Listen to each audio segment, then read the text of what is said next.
সুপ্রিয় দর্শক, স্বাগত জানাচ্ছি আজকে সম্পাদকীয়তে। আমি জাফর সাদিক। গণ অভ্যুত্থানে ক্ষমতাচ্যুত আওয়ামী লীগ সরকারের আমলে অসংখ্য গুম, খুন, হামলা, মামলা ও নির্যাতনের শিকার হয়েছেন বিএনপি নেতাকর্মীরা। গণমাধ্যমের তথ্য, আওয়ামী আমলে শুধু হত্যাকাণ্ডেরই শিকার হয়েছেন প্রায় 5,000 বিএনপি নেতাকর্মী। অথচ পদত্যাগ করা রাষ্ট্রপতি মোহাম্মদ শাহাবুদ্দিন প্রসঙ্গে সরকারের সাথে আওয়ামী লীগের যোগসাজশের অভিযোগ তুলেছেন বিরোধী দলীয় চিফ হুইপ নাহিদ ইসলাম। তবে তথ্য উপদেষ্টার একটা জাহেদুর রহমানের বক্তব্য, রাষ্ট্রপতি হওয়ার আগে পরে কোনো অপরাধ থাকলে শাহাবুদ্দিনের বিরুদ্ধে আইনি পদক্ষেপ নিতে বাধা নেই। তাহলে যোগসাজশের প্রসঙ্গ এলো কিভাবে? প্রাসঙ্গিক বিষয় নিয়ে আজকে সম্পাদকীয়। যোগসাজশ কি সম্ভব? এ নিয়ে আলোচনার জন্য স্টুডিওতে আছেন শাহেদ আলম, সাংবাদিক ও বিশ্লেষক; ফজলে হুদা বাবুল, সংসদ সদস্য বিএনপি; এবং সারওয়ার তুষার, যুগ্ম আহ্বায়ক, জাতীয় নাগরিক পার্টি। দর্শক, আপনারাও এই আলোচনায় অংশ নিতে পারেন। অংশ নেওয়ার জন্য সরাসরি কল করতে হবে টেলিভিশনের পর্দায় দেখানো নম্বর। এছাড়াও ফেসবুকের মাধ্যমে আপনার মতামত পাঠাতে পারেন। আলোচনা শুরুর আগে জানিয়ে দেব আজকের প্রধান শিরোনাম। নতুন রাষ্ট্রপতি নির্বাচনে প্রস্তুতি ঠিক হয়নি দিনক্ষণ। ভারপ্রাপ্ত স্পিকারের সঙ্গে বৈঠকের পর সিএসি দায়িত্ব নিয়ে বঙ্গভবনে অফিস শুরু করলেন হাফিজউদ্দিন।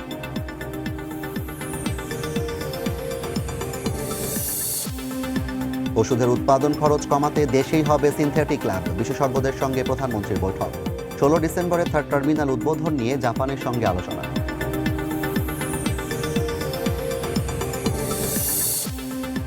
পাম্পে দিন দিন কমছে গ্যাসের চাপ, সীমাহীন অপেক্ষায় চরম দুর্ভোগ। সংকট মোকাবিলায় এলএনজি আমদানিতে মালয়েশিয়ার সহযোগিতা চেয়ে প্রধানমন্ত্রীর চিঠি।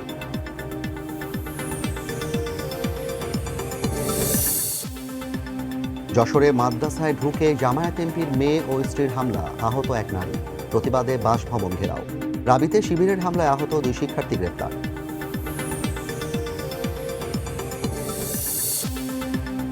এবং কয়েকদিনের মধ্যেই বাংলাদেশিদের জন্য খুলছে মালয়েশিয়ার শ্রমবাজার। কুয়ালালামপুরে উচ্চ পর্যায়ের বৈঠকে মানব সম্পদ মন্ত্রী, নিয়োগ প্রক্রিয়া সহজ করার আশ্বাস।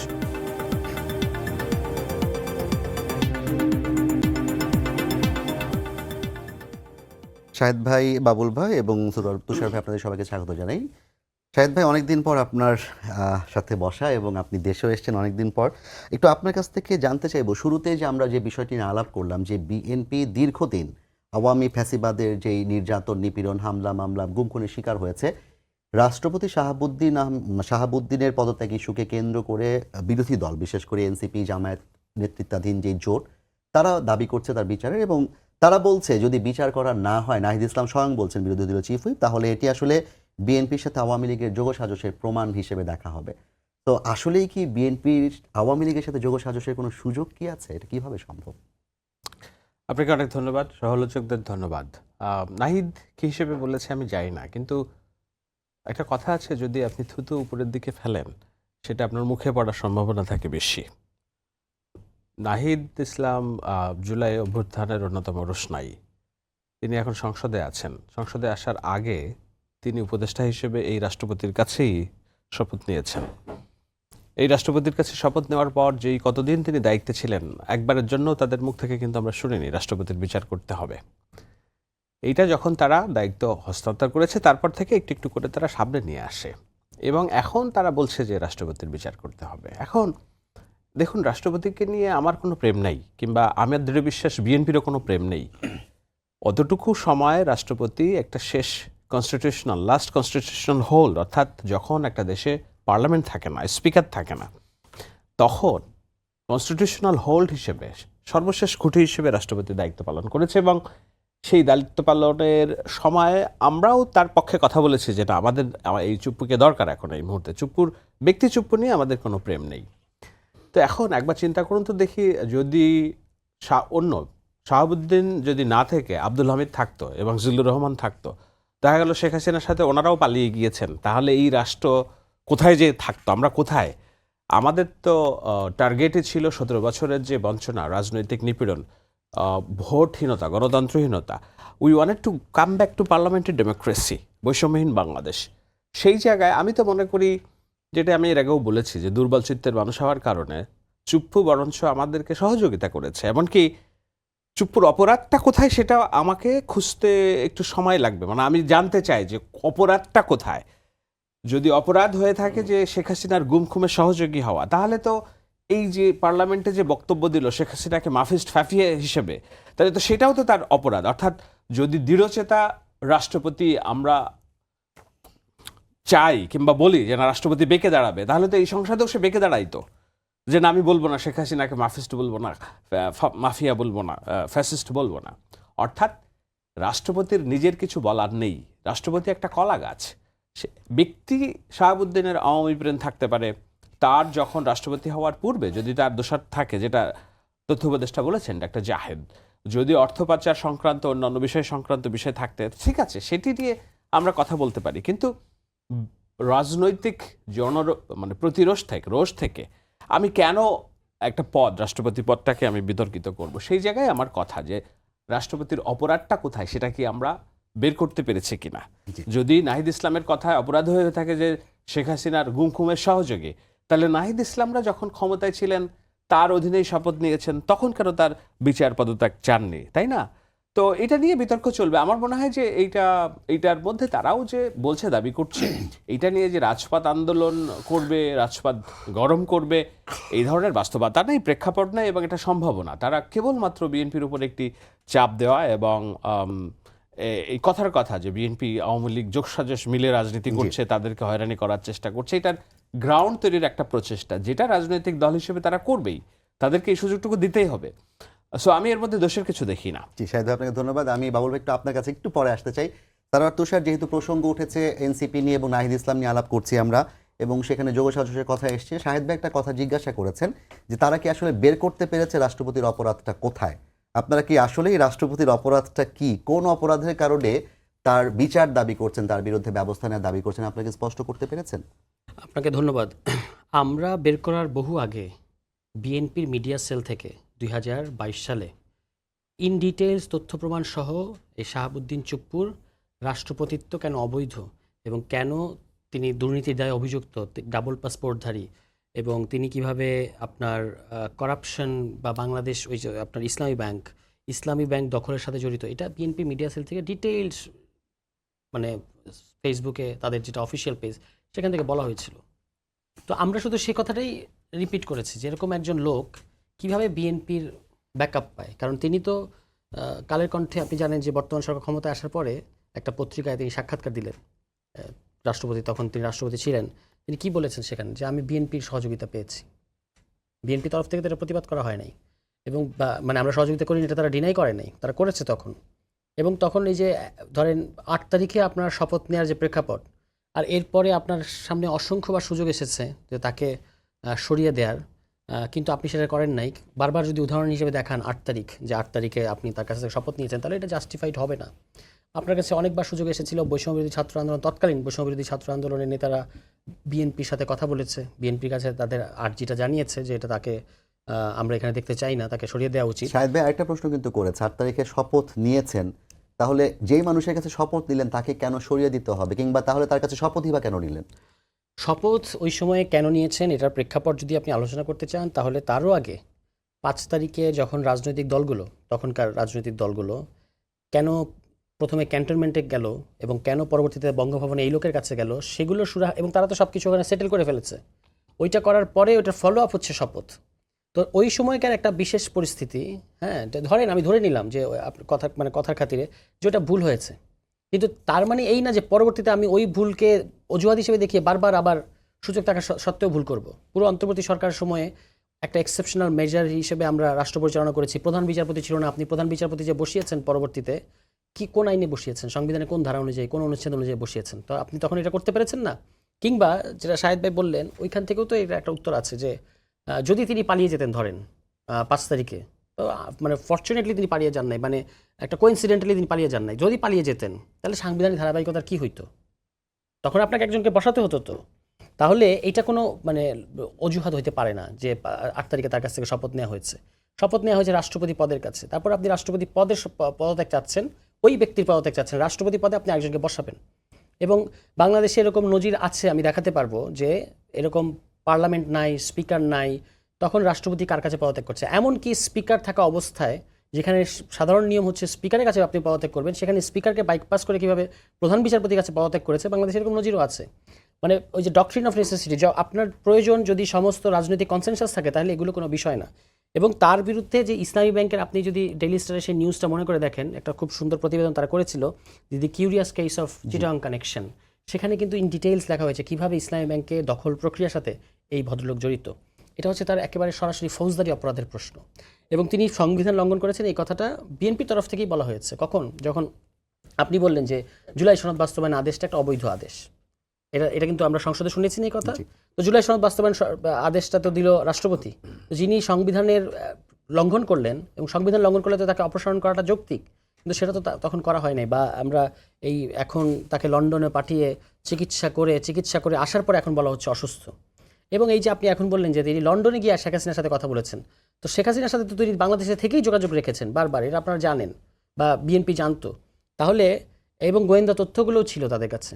এখন এরকম একটা 6 মাস যখন হয়ে গেছে, ঠিক পিক টাইম না, সেটি তো বিএনপি বলেছে, সে তো মানে রাষ্ট্রপতির ভাষাতেই বলেছেন, সালাউদ্দিন আহমেদ নিজেই বলেছেন যে লন্ডনে যেয়ে তো কথা বলার কোনো প্রয়োজন নেই, দেশেই তো তিনি কথা বলতে পারছেন। না, কিন্তু এটাকেই তো কারণ হিসেবে দেখানো হচ্ছে। না, এরকম তো বিএনপি থেকে দেখানো হচ্ছে। ফর্মাল কেউ বলে নাই, কিন্তু এটাই তো ধরেন পত্রপত্রিকা এবং সার্বিকভাবে আমরা যে আলোচনাটা শুনেছি এটা কি বলা হচ্ছে।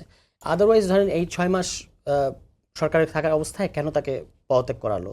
এটা করালো এই কারণে যে এখন বিএনপি তাকে সরিয়ে দিলে তার কোনো সমস্যা নেই, মানে তিনি বিএনপিকে যা সার্ভ করার সেটা করে ফেলেছেন। এবং তিনি দেখবেন যে খুব কনফিডেন্ট যে বিএনপি তার কিছু করবে না, এবং বলা হচ্ছে যে বিএনপির সাথে একটা সমঝোতা করেই তিনি পদত্যাগ করেছেন, এবং তাকে তার যে প্রোটোকল বা নিরাপত্তা সাবেক রাষ্ট্রপতি হিসেবে সেটা দেওয়া হবে। এবং এখানে সংবিধানের 51 অনুচ্ছেদকে খুব ভুলভাবে ব্যাখ্যা করা হচ্ছে, যেটা আজকে আমি আমাদের জাহেদ ভাই যে কথাটা বলেছেন এটা কিন্তু ঠিক কথা, যে সংবিধানের 51 অনুচ্ছেদটা হচ্ছে রাষ্ট্রপতি থাকা না, অবস্থায় সেটা শাহদিন মালিকও ব্যাখ্যা দিয়েছেন সেটা, যে আসলে আগে পরে হলে কোনো সমস্যা আগে নেই। পরে কোনো সমস্যা নাই। তাহলে আপনি বাংলাদেশে কি নজির নাই যে সামরিক স্বৈরাচার এবং এরপরে এরশাদের তাকে জেলে বিচার হয়েছে, না?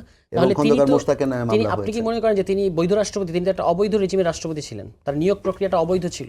তাহলে এই শুধুমাত্র এই কারণে একটা অবৈধ রেজিমের আপনি যারা সংশ্লিষ্ট ছিল, আজকে যদি আপনি আওয়ামী লীগের একজন এমপি, যিনি অবৈধ এমপি, তার যদি খোঁজ পাওয়া যায় তাকে কি গ্রেফতার করা হবে না?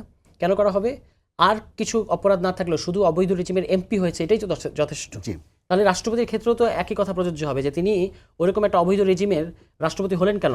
অন টপ অফ দ্যাট তিনি যে যখন জুলাই গণহত্যা চলছে, এটা তো বললে হবে না যে তিনি কলাগাছ ছিলেন বা এরকম। তিনি হেড অফ দি স্টেট হিসেবে কি ভূমিকা রেখেছেন তখন সরকারকে এই গণহত্যা বন্ধ করার ক্ষেত্রে? রাষ্ট্রপতির কি কোনো ভূমিকা রাখার সুযোগ আদৌ ছিল কিংবা আছে? আপনি যদি না থাকে তাহলে আপনি যদি নৈতিক জায়গা থেকে দেখেন, তিনি তো বলেছেন কিন্তু যে আমি 5 তারিখের পরে রাষ্ট্রকে স্টেবল রাখার ক্ষেত্রে তিনি নাকি বিরাট ভূমিকা নিয়েছেন, এই ব্যাপারে খুব কৃতিত্ব নেন। তাহলে জুলাই মাসে যে যখন এই একটা সরকার এরকম গণহত্যা চাপিয়ে দিচ্ছে, তখন রাষ্ট্রপতি কি চুপচাপ থাকতে পারে? এটা চুপচাপ থাকতে পারে না। তার তো আফটার অল এটা একটা কনস্টিটিউশনাল পোস্ট, তাহলে তার তো তখন উচিত ছিল যে কোনো একটা ভূমিকা নেওয়া। তিনি তো সেটা নেন নাই, এবং তিনি তো তখন এটা সরকারের পক্ষই নিয়েছেন।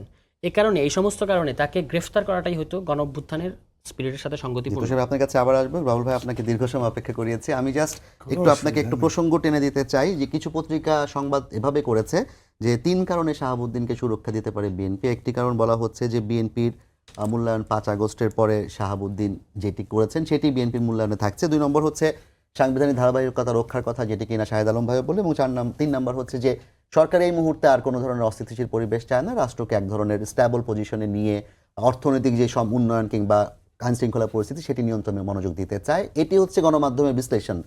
আপনাদের দিক থেকে বিশ্লেষণ কি? সারোয়ার তুষার কিংবা বিরোধী দলীয় জোট তারা বারবার বলার চেষ্টা করছে বিএনপি বিচার করছে না, কিন্তু আমরা দেখেছি যে ট্রাইব্যুনাল ইতিমধ্যেই 2টি সংগঠন কিংবা 2টি দল থেকে মামলা করা হয়েছে, ট্রাইব্যুনাল সেগুলো আমলে নিবে সেটিও জানিয়েছে। তাহলে আসলে দল হিসেবে বিএনপির উপরে এই ব্যাপারটা কেন আসছে বারবার? জি, ধন্যবাদ। এটা খুব স্বাভাবিক বিএনপির ব্যাপারে আসবে, এবং আশাটাকেই বিএনপি এইটারে খুবই একটা সহজ বিষয়ই মনে করে এবং স্বাভাবিক বিষয় মনে করে। বিএনপি ক্ষমতায় আছে, ক্ষমতায় না থাকলেও মিডিয়া বলুন সব কিছুই বলুন সবসময় বিএনপিকেই খোঁচাই, এবং এটাতে বিএনপি অভ্যস্ত, এটাতে কোনো বিষয় নয়। এখন আপনার কথাই আসি, যেটা আপনি যে কথাটা বলছিলেন যে বিএনপি বলছে এই কারণে সুরক্ষা দিতে হবে। দেখুন, এখানে বিএনপির কোনো বিষয় নয়। বিএনপির একজন নেতা একটা কথা বলতেই পারে, কিন্তু বিএনপি আর সরকার দুটো আলাদা জিনিস। না, এটা গণমাধ্যমের বিশ্লেষণ, বিএনপির ঠিক আছে, আমি আসছি ওইখানে। দেখুন, প্রথম কথা হচ্ছে কি যে 51 অনুচ্ছেদ এখানে বারবার এসেছে, 51(2) এবং উপ অনুচ্ছেদ 51(3) অনুযায়ী আমরা এটা তার রাষ্ট্রপতি কালীনে তাকে সুরক্ষা সংবিধান দিয়েছে। সো সারোয়ার তুষার যেটা বললেন সেটা হচ্ছে যে কাজেই উনি রাষ্ট্রপতি শপথ নেবার পর থেকে শেষ পর্যন্ত ওনার দায়িত্বের লাস্ট দিন পর্যন্ত কোনো কার্যক্রমের উপর তার নেওয়া যাবে না, এটা একবার সংবিধান তাকে করেছে।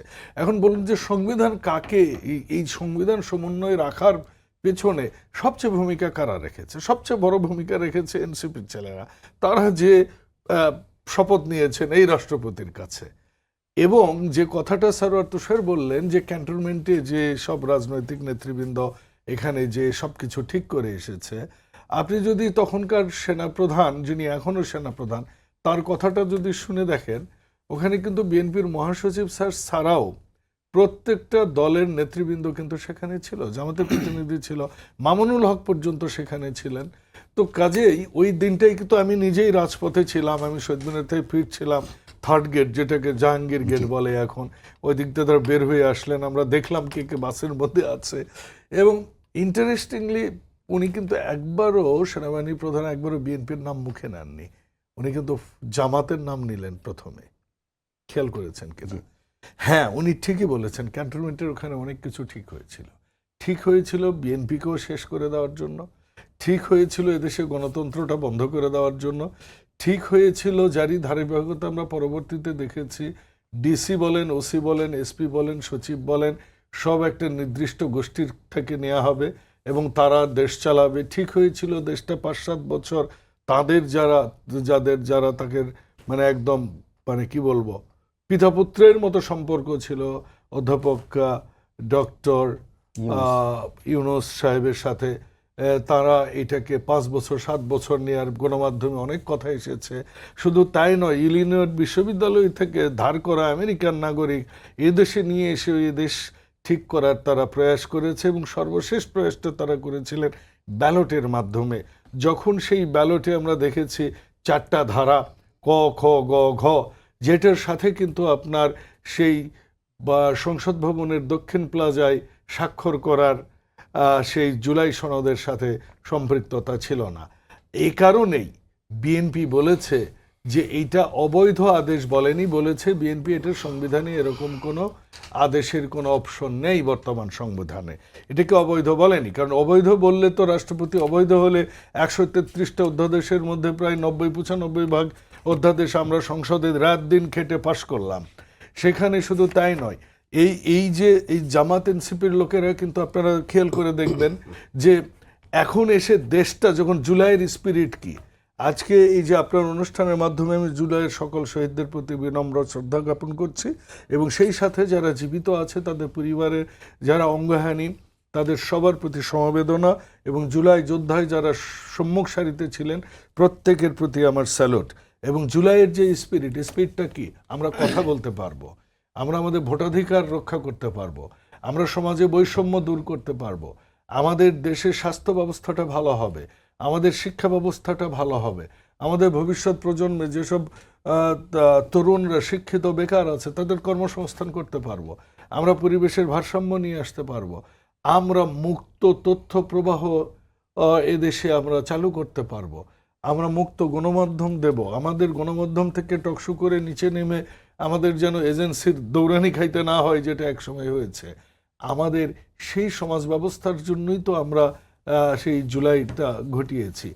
এখন এসে যারা আপনারা বলছেন, এখন যে কথাগুলো উনি বললেন, যে প্রথম কথা উনি বললেন রাষ্ট্রপতি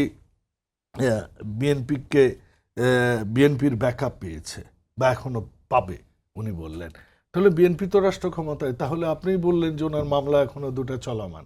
বিএনপি তো স্বপ্রণোদিত হয়ে মামলা করবে না।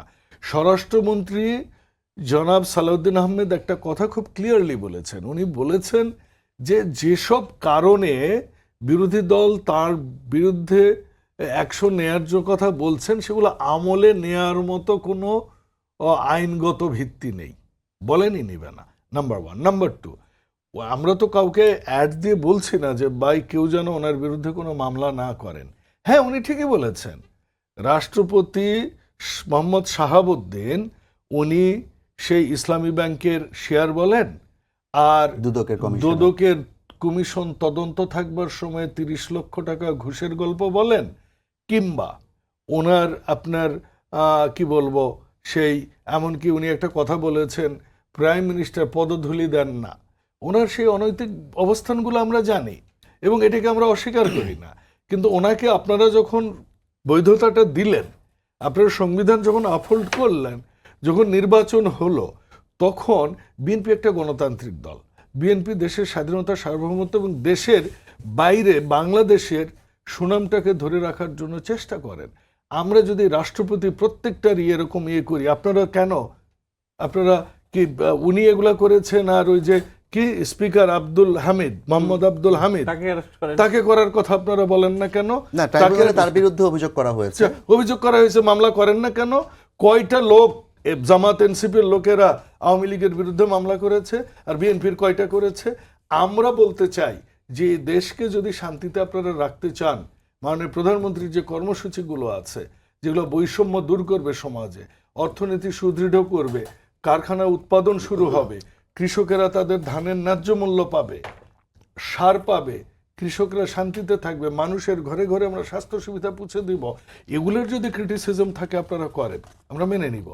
এক রাষ্ট্রপতি, ভাই 54 বছর হলো বাংলাদেশের, 55 বছর হলো স্বাধীনতা, আমরা স্বাধীনতা যুদ্ধের সময়ের জন্ম আমাদের, আমরা মুক্তিযুদ্ধের সন্তান, কিন্তু এই দেশে মাত্র 13-14 বছর বা 16-17 বছর ডেমোক্রেটিক সরকার চলেছে।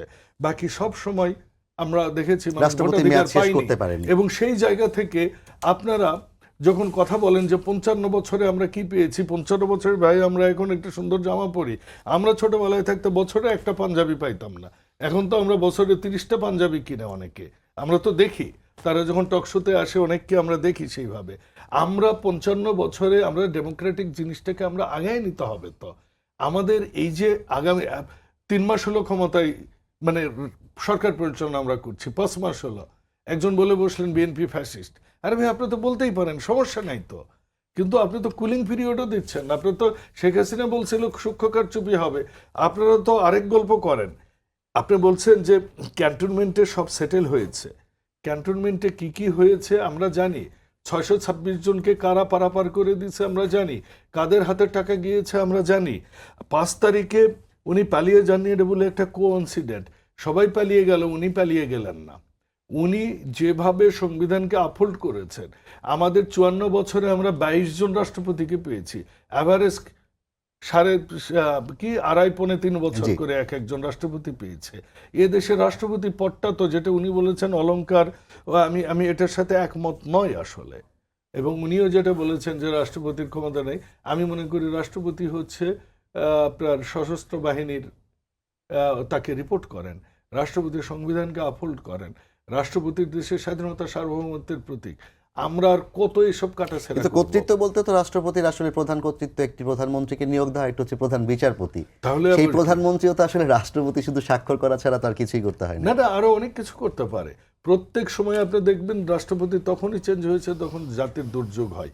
ওনারা আন্দোলন করলেন রাষ্ট্রপতি পদত্যাগের জন্য, ওনারা যখন রাষ্ট্রপতি পদত্যাগের জন্য আন্দোলন করলেন, ওনারা তো সাধুবাদ দিতে পারতেন বিএনপিকে যে আমরা একটা স্মুথ ব্যবস্থা করতে পেরেছি, এটাকে সাধুবাদ জানানোর কথা।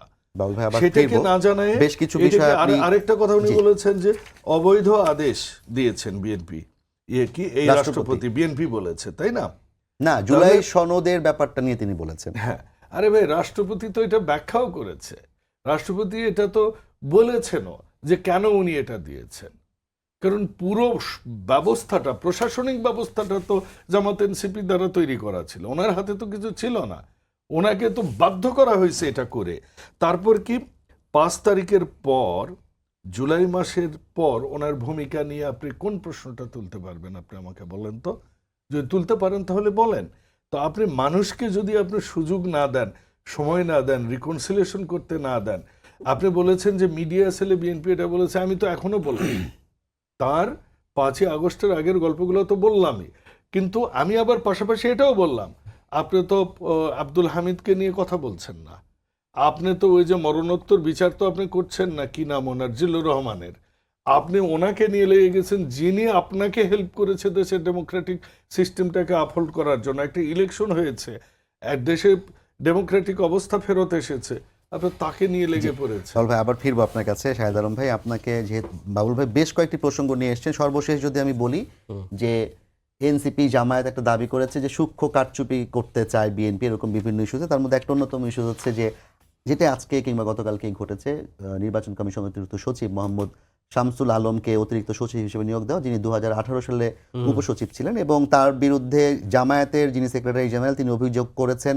যে তিনি বিএনপি করেছেন এবং বিএনপি করা একজন লোককে হচ্ছে এখানে অতিরিক্ত সচিব হিসেবে নিয়োগ দেওয়া হচ্ছে স্থানীয় সরকার নির্বাচনে সূক্ষ্ম কারচুপি করার জন্য। সো আপনার কাছে কি মনে হয় এখানে স্থানীয় সরকার নির্বাচন যেটি সামনে আসছে সেখানে তার মাধ্যমে কিংবা বিএনপি কোনো কারচুপির ইচ্ছা এখানে আছে কিংবা করার সুযোগ আছে? এখন এটিআই কেমন অভিযোগ আমি জানি না, যে এই অভিযোগগুলো আওয়ামী লীগের তরফ থেকে করা হতো, মানে আওয়ামী লীগের রাজনীতি। শামসুল আলম সাহেবের কথা আমি জানি, ওনার চেয়ে নিগৃহীত নির্বাচন কমিশন সচিব আমরা অতীতে আর কাকে দেখেছি, তাই না? গতটা 15-16 বছর ধরে মনে হয় উনি নিগৃহীত, উনি জেলেও ছিলেন। উনি জেলেও ছিলেন। তো একটা মানুষ ডেমোক্রেসি আপহোল্ড করার জন্য যে নিরন্তর সংগ্রাম করেছে, তো এখন যদি আমি বলি যে না, ও তাকে আবার তার নিয়োগ পুনর্বহাল করার কারণে যে না নির্বাচন কারচুপি করার জন্য করছে, তাতে এটা তো আওয়ামী লীগের বয়ান হয়ে গেল, তাই না? আমরা পুলিশেও কি দেখেছি, ওই যে পুলিশের যেসব কর্মকর্তাকে আওয়ামী লীগ আমলে চাকরিচ্যুত করা ছিল, ওএসডি করা ছিল, কোহিনুর বলে একজন আছেন, হ্যাঁ, পুরান ঢাকা তো ওনাকে আবার সপাদে বহাল করা হয়েছে। কিন্তু এমন তো না ওনার হচ্ছে ঝান্ডা তুলে দেওয়া হয়েছে, এমন তো না, তাই না? কিন্তু তার মধ্যে যে ইনজাস্টিস হয়েছে, সেই ইনজাস্টিসটুকু তো রাষ্ট্র তাকে রিপেট করতে দিতে হবে। তাদেরকে পূর্ণ বেতন সহ তাদেরকে নিয়োগ দেওয়া হয়েছে বিসিএস থেকে শুরু তো করে। এখন আমি যদি বলি যে রাজাকারদের পুনর্বাসন করার জন্য এটিএম আজহারকে মুক্তি দেওয়া হয়েছে এবং যার ফাঁসির মঞ্চে থাকার কথা তাকে সংসদে এনে বসা হয়েছে, তাই না?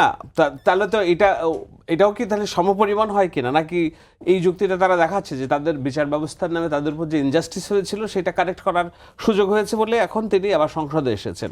তো এটিএম আজহার সংসদে আসলে সেটা ইনজাস্টিস কারেক্ট করার বিচার হয়, কিন্তু শামসুল সাহেব উনি জেলে ছিলেন দায়িত্ব পালন করার জন্য, ওনার চাকরি পুনর্বহাল করার কারণে উনি কারচুপির জন্য তাকে বসানো হয়েছে না। এগুলো কেমন যুক্তি? মানে এসব যুক্তিতে কোনো সাড় আছে কিনা? আমি তো দেখি এটা অসাড় যুক্তি।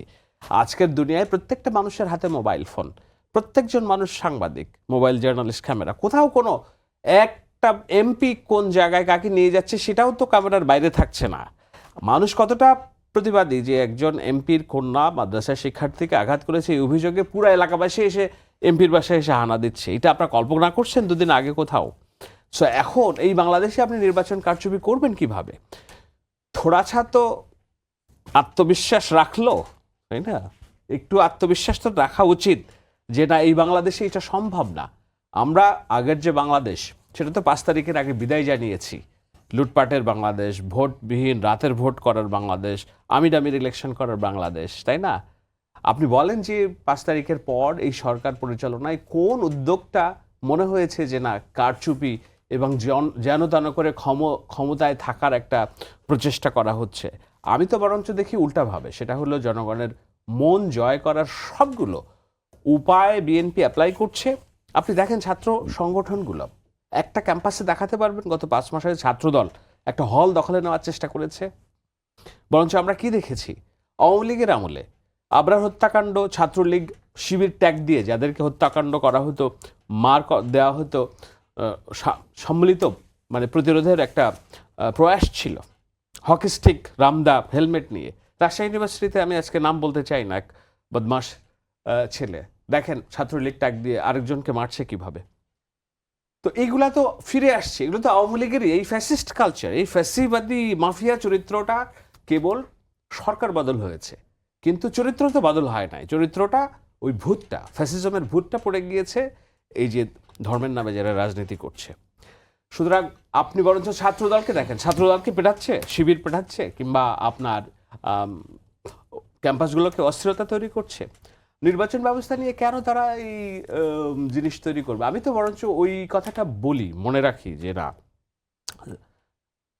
মিস্টার রহমান বলছিলেন যে আমি যখন চিন্তা করি তখন আমি আমার বাবার হত্যাকাণ্ডের বাংলাদেশ চিন্তা করি, আমি চিন্তা করি 5 আগস্টের আগে শেখ হাসিনার পলায়ন, আর একদিকে আমি চিন্তা করি আমার মায়ের এই যে জানা যায় লক্ষ কোটি মানুষের অংশগ্রহণ। সো আমার ডান দিকে এটা, আমার ডান, আমাকে এমন রাষ্ট্র পরিচালনা করতে হবে এই দুটার শিক্ষা যেন আমার থাকে। অর্থাৎ কি, তিনি সমস্ত বিতর্ককে পেছনে রেখে মানুষকে একত্রিত করে বৈষম্যহীন বাংলাদেশ গড়ার চেষ্টা করছেন। সেখানে নির্বাচন যেটি হবে আমাদেরও বিশ্বাস যে এই জায়গাগুলোতে কোথাও অনিয়ম হলে আমরা সম্মিলিতভাবে প্রতিবাদ করব, কিন্তু তার আগ দিয়েই গেল বলে যে রাজনীতি করার চেষ্টা করা হচ্ছে ভাই, আপনি সেটাকে একটা চমৎকার কথা বলছিলেন যে ফ্যাসিবাদের ভূত এখন বিরোধী দলের দিকে আপনি দেখছেন। ওদিকে বিরোধী দলের আমির আবার বলেছেন যে বিএনপির কাছে ফ্যাসিস্টদের ছায়া দেখতে পাচ্ছেন। অন্যদিকে মির্জা ফখরুল আবার বলেছেন যে তারা কতটা গণতান্ত্রিক তাদের গঠনতন্ত্র একটু পড়ে দেখার জন্য অনুরোধ করেছেন। তো এই যে পাল্টাপাল্টি ফ্যাসিস্টের যে ট্যাগ লাগানো কিংবা অভিযোগ, এই অভিযোগের মধ্য দিয়ে আপনি যে মিস্টার রহমানের বাংলাদেশের কথা বললেন সেটি গঠন সম্ভব হবে কিনা, কিংবা এই অভিযোগ আসলে কেন এগুলো করা হয়, একদল আরেকদলকে ফ্যাসিস্ট তকমা কেন দিচ্ছে? এটা আসলে কি আমি আমি আমি একটু মানে একেবারে আমির জামায়াতের আমির বলছেন বলে যে আমি খুব তেলেবেগুনে জ্বলে এটাকে প্রতিবাদ করব কিংবা এটা করব, আমি এটা মনে করি না। ওনাদের রাজনীতিটা তো ওনাদের করতে দিতে হবে, ওনারা রাজনীতির এই বিরোধিতা করবেনই, কিন্তু দেখতে হবে যে এইটার সীমারেখাটা কোথাও অতিক্রম হচ্ছে কিনা। সেইটা যদি করে কেউ, সেটা যেই করুক না কেন, এইটা গণতন্ত্রের জন্য ভালো না, এইটা সুস্থ রাজনীতির জন্য ভালো না। এর বাইরে যদি জামাতের আমির বলে যে না বিএনপি ফ্যাসিবাদী আচরণ করছে, আওয়ামী লীগের প্র্যাকটিস আনার চেষ্টা করছে, কিংবা এনসিপি যদিও বলে যে না তারা কারচুপির জন্য চেষ্টা করছে, আমি একদিক দিয়ে মনে করি এই যে আমি বিরোধিতা করছি, কিন্তু তারপরও আমি মনে করি যে এই চাপটা বিরোধী দলের তরফ থেকে সরকারের উপর সবসময় থাকা উচিত। তাহলে হবে কি, মানে সরকারও যদি কোথাও কোনো ভুল ভ্রান্তি থেকে থাকে তাহলে তারা নিজেদেরকে কারেক্ট করার চেষ্টা করবে, তাই না? সরকারও তো মানুষ, তাই না? মানে মানুষ, আমি বলছি মানুষই তো সরকার চালায়, ভুল ভ্রান্তি হতে পারে। ঠিক যেমনি করে জামাতে ইসলামীর বলছেন যে তাদের একজন এমপি অনৈতিক কর্মকাণ্ড করতে ধরা খাওয়ার পর যে আমরাও তো মানুষ, আমাদেরও ভুল ভ্রান্তি হতে পারে। তো আমরা কি বলছি না তোমরা এই ভুল ভ্রান্তি করতে পারবে না, কিংবা তোমাদের একদমই করা, তোমাদের সমাজ থেকে চ্যুত করা হবে? সো আমি বলছি এই রাজনীতিটা থাকা উচিত, চাপটাও থাকা উচিত, কিন্তু দেখতে হবে যে অযাচিত কোনো ইলজাম অর্থাৎ দোষারোপ যদি করা হয় তাহলে ভালো কাজের যে চেষ্টা করা হচ্ছে সেগুলো অনেক সময় এটাকে কি বলে উৎসাহ পাবে না, উৎসাহ না পেলে কখনো ভালো কাজ হয় না, সেটা আমার চিন্তার জায়গা। শাহেদ ভাই ধন্যবাদ। তুষার, আপনার কাছে অনেক প্রশ্ন নিয়ে আসলে এই মুহূর্তে আমার হাজির হতে হচ্ছে। প্রথম প্রশ্ন হচ্ছে রাষ্ট্রপতির এই বিষয়ে এনসিপি এবং জামায়াত তারা উদ্যোগী হয়ে মামলা করছে না কেন? কেন আজাদি পার্টিকে করতে হচ্ছে? কেন শিশির মনিরের সেই জায়গায় শুনানি করতে হচ্ছে? 1 নম্বর। 2 নম্বর হচ্ছে সরকার বেশ কয়েকজন রাজনৈতিক নেতাকে প্রশাসক হিসেবে নিয়োগ দিয়েছেন। একজনকে যিনি কিনা 2018 সালে নিপীড়িত ছিলেন তাকে অতিরিক্ত সচিব হিসেবে নির্বাচন কমিশনে নিয়োগ দিয়েছেন। তাদের নিয়োগের প্রেক্ষিতে আপনাদের থেকে বক্তব্য হচ্ছে এগুলো সরকার রাজনীতিকরণ করছেন এবং একই সাথে এগুলো সরকারের এক ধরনের সূক্ষ্ম কারচুপির প্রচেষ্টার অংশ, এই দলগুলো মানে প্রতিষ্ঠানগুলোকে নিয়ন্ত্রণ করার অংশ।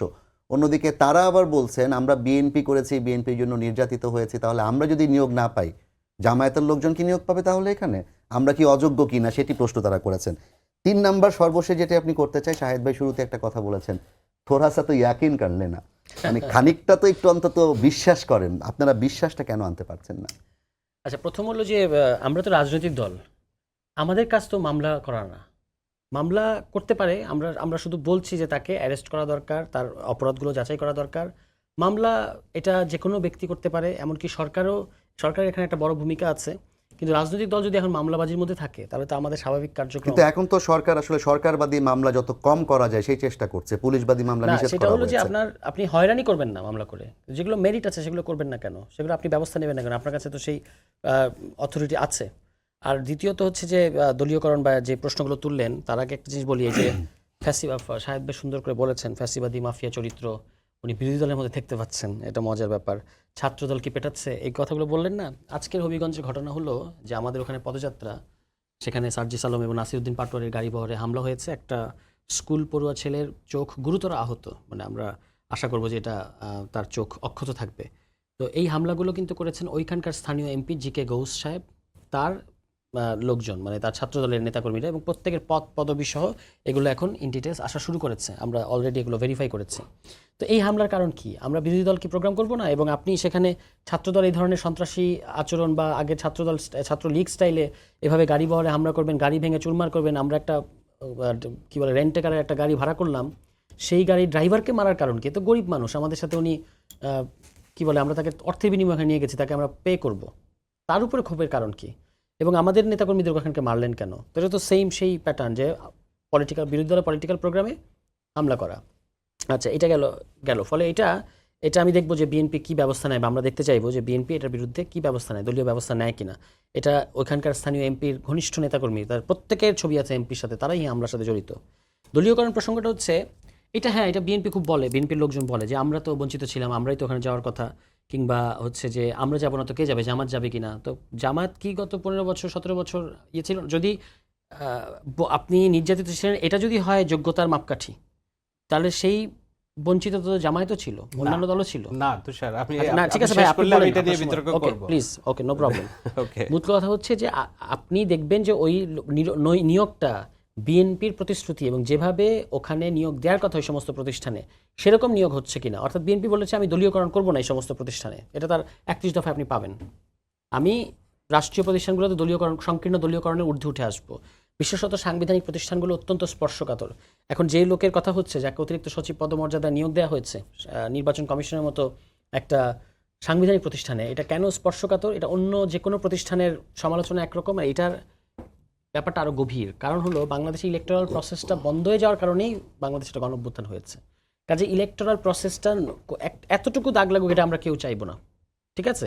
তো সেখানে আপনি নিয়োগ দিলেন কাকে? যিনি আপনার সংসদীয় আসন পুনর্বিন্যাস সংক্রান্ত কমিটির সদস্য ছিলেন, যাকে ওই 18 সালে যাকে যখন মানে বাধ্যতামূলক অবসরে না মানে যাকে তাকে না, যখন অব্যাহতি 18 দেওয়া হলো, সালে তাকে কিন্তু করা হয়েছিল, রাতের ভোটের হিসাব চেয়েছিলেন তিনি, একটা তৎকালীন যে ইসি সচিব ছিলেন তার কাছে। এরপরে তিনি তো সরাসরি বিএনপি দলীয় রাজনীতিতে যুক্ত হয়েছেন। তিনি অস্বীকার করেছেন।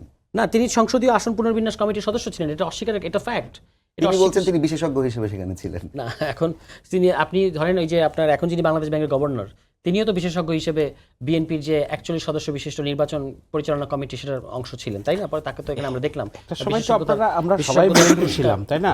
আপনিও তো অস্বীকার করবেন না যে আপনি একটা সময় মানে আওয়ামী লীগের বাইরে। আমার বিএনপির কোনো পদ ছিল না। আমি যখন বিএনপিকে অত্যাচার করা হয়েছে, বিএনপি যেখানে যেখানে নির্যাতনের শিকার হয়েছে, সেটার আমি সমালোচনা করেছি। আমার কি বিএনপির পদ, শামসুল আলমের কি বিএনপি পদ? আমরা তো একযোগে সবাই বলছি না, আমি শামসুল আলমের কথা বলছি। আমি উনি যেহেতু নাই এইজন্য ওনার পক্ষে বলছি। ওনার তো কোনো পদ নাই, কিন্তু উনি তো আওয়ামী লীগের এই কারচুপির নির্বাচনের বিরুদ্ধে আচরণ করেছেন। এখন ধরেন বিএনপি তো আওয়ামী লীগের আমলে অনেক নির্যাতনের শিকার হয়েছে, তাহলে আপনি কি সবাইকে এরকম রাষ্ট্রীয় প্রতিষ্ঠানে ঢালাওভাবে বসিয়ে দিবেন নাকি? যারা নির্বাচনে হেরে গেছে বিএনপি যারা, কিংবা যারা নমিনেশন পায় নাই, তাদেরকে কি আপনি প্রাইস পোস্টিং করবেন জেলা পরিষদে?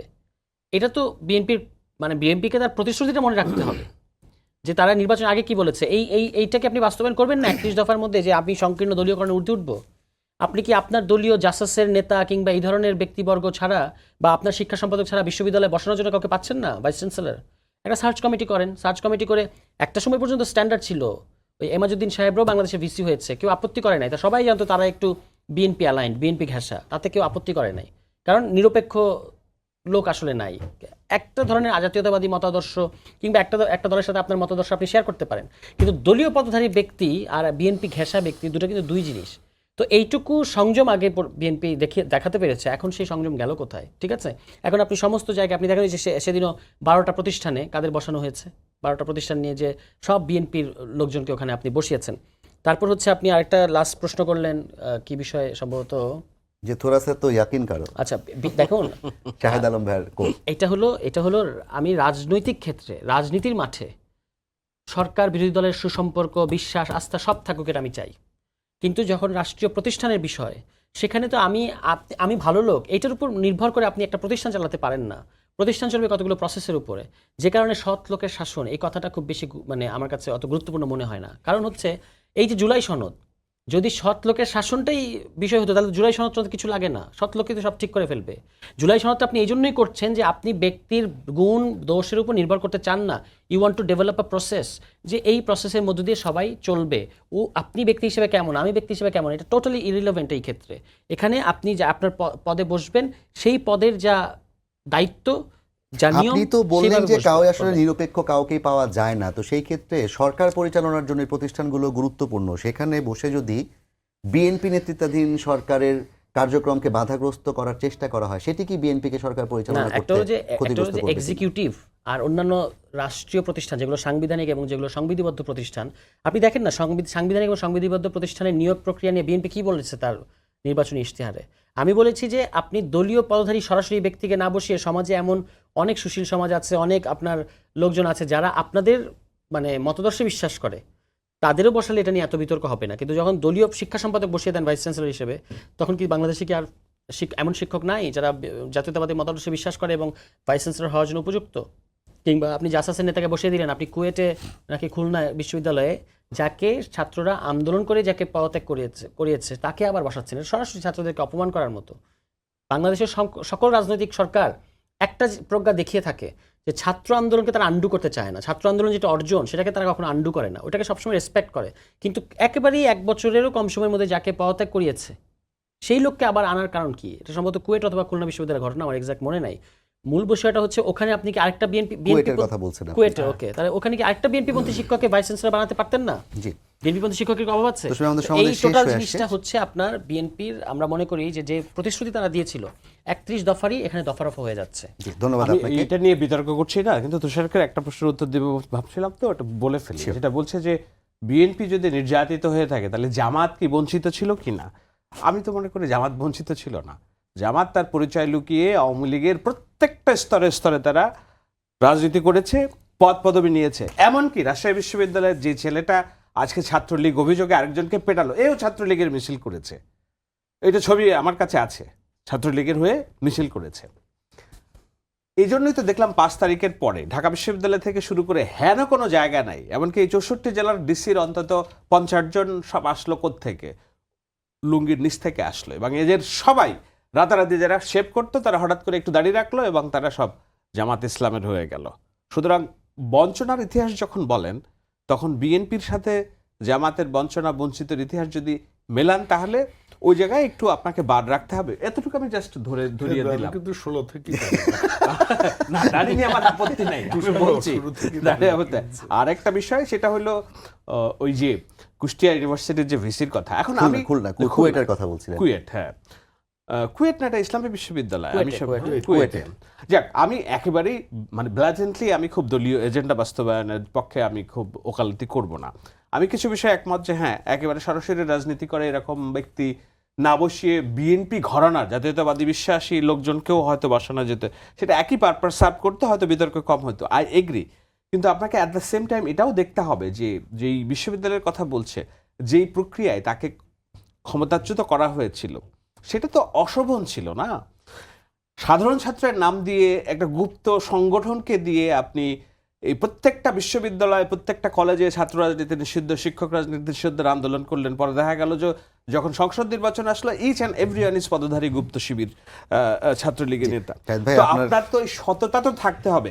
সততার মধ্যে যদি আপনি সঠতা ঢুকান তাহলে তো ওই সৎ লোকের শাসন আর শঠ লোকের শাসন দুটি বিষয় নিয়ে আমাদের চিন্তিত হতে হয়, এবং ওই ঝামেলা আমরা পড়ে গিয়েছি। না, এই জন্য স্বীকার করেছে যে সৎ লোকের শাসনের বিষয়ে তার আসলে কুছ তো ইয়াকিন রাখো। জি, বাবুল ভাই, আপনার কাছে দিয়ে শেষ করতে হবে মনে হচ্ছে, সময় একদমই শেষ। জাস্ট স্যার তুষার একটা গুরুতর অভিযোগ তুলেছেন যে বিভিন্ন জায়গায় যে এনসিপির সমাবেশ কিংবা অন্যান্য জায়গায় হামলা হচ্ছে, সেখানে বিএনপি সম্পৃক্ততার অভিযোগ তিনি করেছেন এবং বিএনপি কার্যক্রম নিবে সেটির বিষয়ে তিনি জানতে চেয়েছেন, 1 নম্বর। 2 নম্বর হচ্ছে বিএনপি যে নিয়োগগুলো দিচ্ছে সেই নিয়োগগুলো আসলে তার যে ইশতেহার, নির্বাচনী ইশতেহার কিংবা 31 দফা অথবা জুলাই সনদ যেটি তারা বারবার বলছেন অক্ষরে অক্ষরে বাস্তবায়ন করবেন, সেটির সাথে সাংঘর্ষিক। ধন্যবাদ। আগে ওইটাতে আসি, ওই যে হবিগঞ্জে, সিলেটের হবিগঞ্জে বেড়ানোর প্ল্যান করছি আগামী 5-7 দিন। আমি ঘুরে এসেছি গতকালকে, খুব খারাপ রাস্তা। হয় আমার ছোট ভাই হবিগঞ্জের পুলিশের এসপি, আমি তার সাথে কথা বলা দরকার বিষয়টা কি, তারপর এটা বিস্তারিত বলবো। তবে এইটুকু বলি, স্বাভাবিকভাবে একটা হামলা হয়েছে, এর দায়টা সরকারের উপর চাপানো, এটা একটা স্বাভাবিক প্রক্রিয়া। উনি বললেন যে ওনাদের কাছে ছবি আছে, কে কোন পদবিতে আছে, এবং তার সাথে ছবি দেখা গেছে ওখানকার পার্লামেন্ট মেম্বার যিনি গৌস ভাইয়ের। তো এটা যদি ওনারা প্রুভ করতে পারে, মামলা করে আইনগত প্রক্রিয়ায় আসে, সেটা হবে। এটাতে কেউ বাধা দিবে বলে আমার কথা মনে হয় না। এবং দলীয় ব্যবস্থা অবশ্যই এক্ষেত্রে বিএনপি সর্বগ্রে এগিয়ে আছে, এবং সেটা তো অবশ্যই হবে। তবে ওনাদের এই কথাগুলোর সারবত্বটা তো আমাদের নিশ্চিত করতে হবে। আপনার এলাকায় গেলে কি আপনিও লোকজন দিয়ে পিটাবেন? আমার এলাকায় গেছেন, এবং সেই নাসির উদ্দিন গেছেন, ওনাদের সবচেয়ে মানে সিগনেচার নেতা, উনি গেছেন, কোনো ঢিলও পড়েনি সেখানে। আসলে সত্যি করে না তুষার, আপনারা কি উত্তরবঙ্গে না কোনো সমস্যা হয়নি, কোথাও কোনো ঝামেলা হয়নি। এখন আসুন দলীয় পদধারী বিষয় নিয়ে। প্রথম কথা হচ্ছে যে আমরা সাংবিধানিক পদগুলোতে দলীয় লোক দিব না, এটা আমরা বলেছি শুরু থেকেই। কিন্তু নির্বাচন কমিশনের অতিরিক্ত সচিব সাংবিধানিক কোনো পোস্ট নয়, নাম্বার ওয়ান। নাম্বার টু, ওনাকে যে বলছে বিএনপি ঘরানার, তার মানে আপনি দেখুন তাহলে উনি কত যোগ্য মানুষ। পুরা 17টা বছর আওয়ামী লীগের সাথে উনি ছিলেন বিএনপি ঘরানার, তারপর উনি এই জায়গায় এসেছেন। আমার তো মনে হয় যে আরো ভালো করে দেখলে বোঝা যাবে উনি হয়তো গুপ্তই। এখন এই যে আমাদের প্রশাসনের যারা আছেন, যারা আপনার সচিব, ডিসি, এসপি, যুগ্ম সচিব, প্রশাসনের অ্যাডমিন সহ সকল ক্যাডারের গত 17 বছর যারা নিয়োগ হয়েছে, আপনার কি মনে হয়েছে একটা নিয়োগও বিএনপির কেউ থাকার কথা? কোটি টাকা দিলেও হয়তো হয়নি, কিংবা হয়েছে, কিন্তু এরা যে বিএনপির লোক না এই ব্যাপারে নিশ্চিত, নাম্বার ওয়ান। নাম্বার টু, যে মানুষটা নির্যাতিত হয়েছে কিন্তু তার চাকরি আছে, তাকে ওএসডি করে রেখেছে, উনি ওখানে গেছেন, মানে কি উনি তো জুলাইয়ের পক্ষের মানুষ, লেট হিম ওয়ার্ক। উনি তো এখন পর্যন্ত কোনো সিদ্ধান্ত দিয়েছে বা উনি গ্রহণকারীও মানুষ নয়, ওখানে তো সচিব একজন আছেন। এটা নিয়ে তো এত হাওতাশ করার কিছু নেই। দ্বিতীয় কথা, যে 12 জন নিয়োগের কথা বলেছেন, আচ্ছা বলুন তো, বিএনপিকে সব জনগণ রাষ্ট্র পরিচালনার দায়িত্ব দিয়েছেন, তো বিএনপির যারা দলে ছিলেন তারা তো বিএনপির সরকারের অংশ হতে চায়। এখানে কোন আইনটা লঙ্ঘন করে তাদেরকে দেয়া হয়েছে, নাম্বার ওয়ান। নাম্বার টু, তাদেরকে কি দেওয়ার মতো কোনো আইন আছে কিনা বাংলাদেশে? যদি থেকেই থাকে সেটা চর্চা করলে সমস্যাটা কি?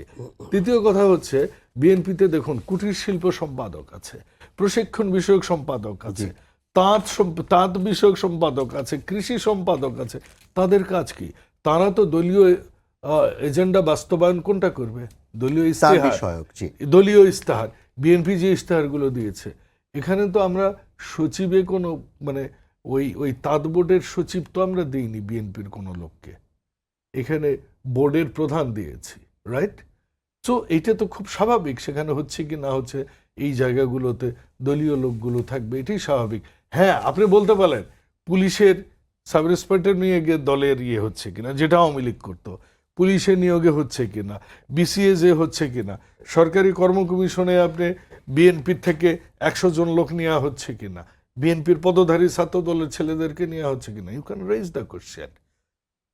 নাম্বার 3, উনি আরো একটা কথা বলেছেন যে কি এই আজকের যে বিষয়টা আসলে, যে রাজশাহী বিশ্ববিদ্যালয়ের কথাটা যদি উনি বলতেন, বলে এটার নিন্দা জ্ঞাপন করতেন, সাথে যদি হবিগঞ্জেরটা বলতেন, আমার মনে হয় অ্যাকসেপ্টেন্সিটা ওনার আরো বেটার হতো।